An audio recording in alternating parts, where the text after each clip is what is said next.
That was actually a nice idea that came up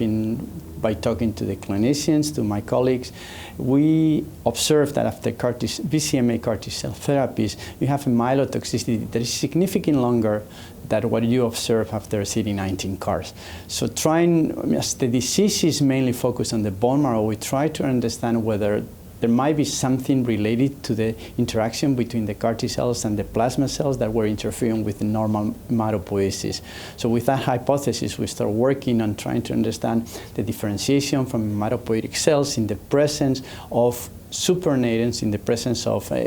some of the substances that are released when the bone marrow plasma cells interact with the CAR T cells. And we identify some cytokines and growth factors produced after the interaction between the plasma cells and the CAR Ts that were interfering with the normal maturation of hematopoiesis, and that they may explain to some extent the long myelotoxicity that we observe in some patients. The interesting point of the study was actually that when we